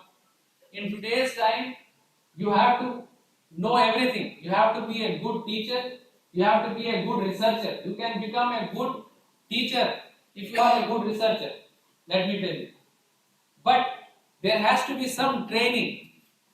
Somebody has to tell you how to teach. For research, nobody can teach you how to do research.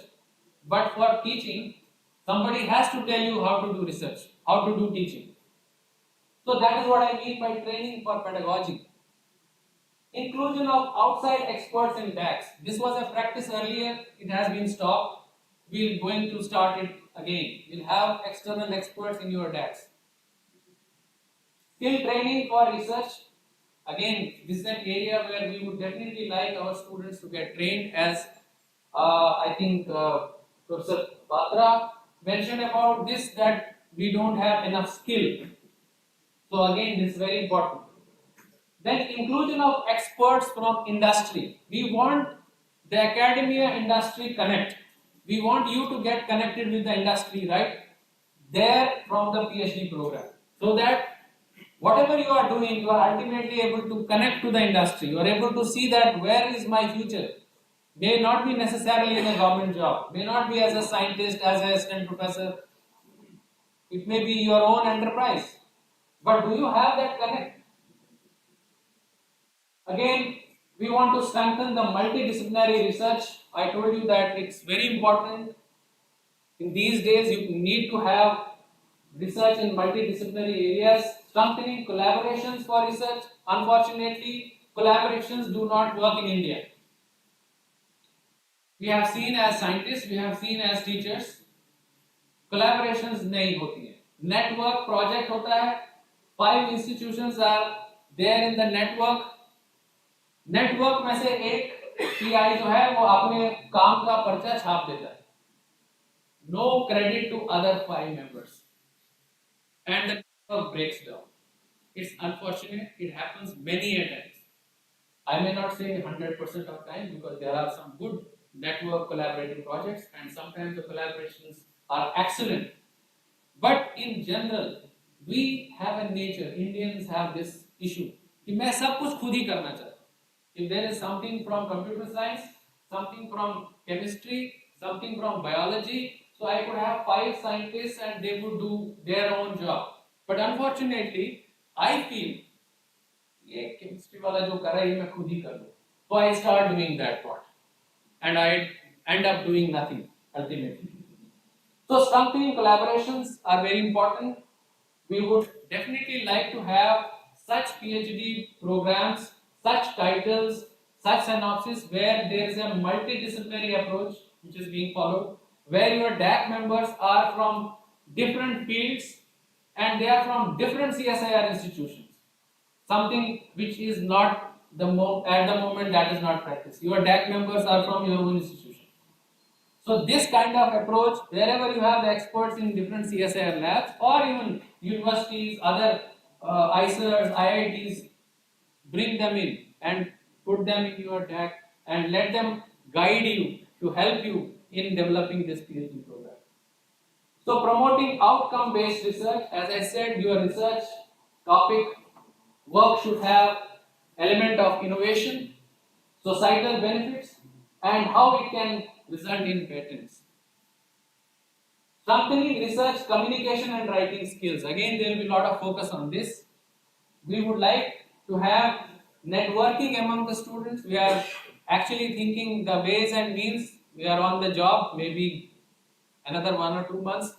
We are trying to connect all of you.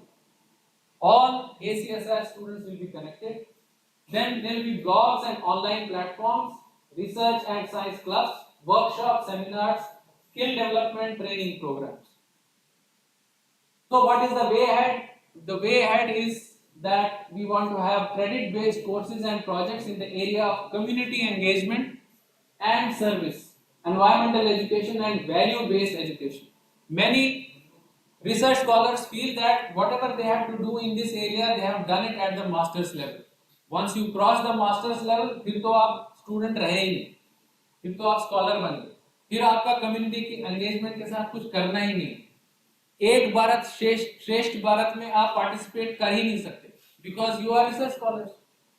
So that is a very wrong concept. That is what needs to be changed. We will introduce some credits where you are doing some community work, community engagement and service. Then we'll have courses on ethics and human and constitutional values, which already you have a course on ethics, but that will contain all this pluralism, equality and justice also. There has to be a zero tolerance to plagiarism. Zero tolerance. Not even 1% or 2% plagiarism is there and that is accepted. Research and innovation, it has to be a major focus. As I told you, develop industry linkages and involve industry experts as co-supervisors or DAC members. Now get benefited from active MOUs of ACSIR with foreign universities and institutions. This is also something which is good for you. Why don't you participate in that? Some of the initiatives, you will have a very dynamic website there of AcSIR, wherein you will have the opportunities for placements, online lectures and fellowships. Some of the initiatives are we are trying to tie up with ISRO. We have decided to start an Dr. APJ Abdul Kalam lecture series, which will have 12 lectures in the year of eminent scientists. Of course, that will be held in the physical as well as online mode. Foreign university collaborations, definitely we'll have more of them. And AcSIR-CSIR Summer Research Fellowship, again, it's going to be a very good program so far as UP State Science and Technology Department is concerned. Yes, maybe you are knowing about it already that India is having the presidency of G20, and we also have this Y20. Now, of most of interest to you would be Y20 because that is Youth 20. So G20 brings together 20 major economies of the world, and we can always say that we have a vibrant startup ecosystem. As of October 22, India had more than 80,000 recognized startups, and we have third largest startup ecosystem in the world and 107 unicorns. We have the third largest number of unicorns as well. Now Gandhiji said, and I quote, I want the cultures of all lands to be blown about my house. I want the cultures of all lands to be blown about my house as freely as possible, but I refuse to be blown off my feet by any. That is the potential of our country. And sharing the experiences and etc. I don't want to spend more time.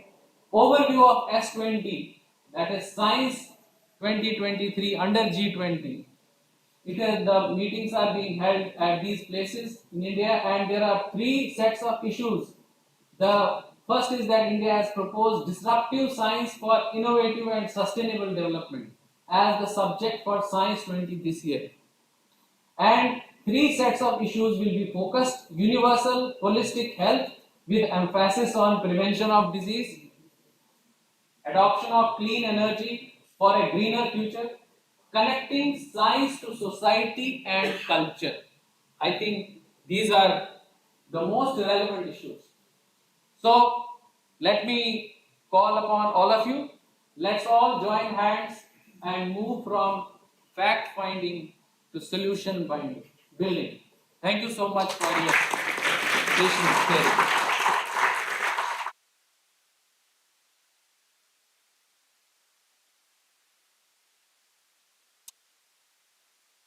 Thank you so much, sir, for being here with us. Now, I please may request Director, sir, to come on the stage and present a token of regard to our Honorable Chief Guest, Professor Manoj Kumar Dhar. So, thank you very much, sir, for the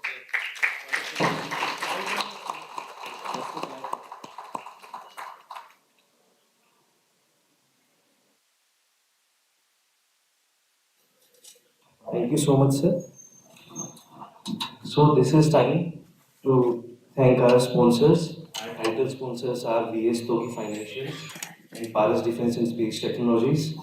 And our other sponsors are Priority Solutions, Alengers, GMJ India, Exigo, Club Mahindra, Big FM, Spectral Instrument Systems, Teledyne FLIR, Verka, Infrared Optics, Decathlon Play, Accurate Optics, I7 Optics, Advic, Wilwin IELTS Institute, NN Scientific, Earth Sciences and Chilies. Please give a huge round of applause for our sponsors.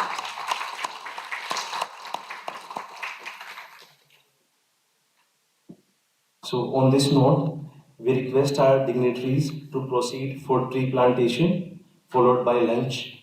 And thank you so much, everybody. Thank you so much, everyone.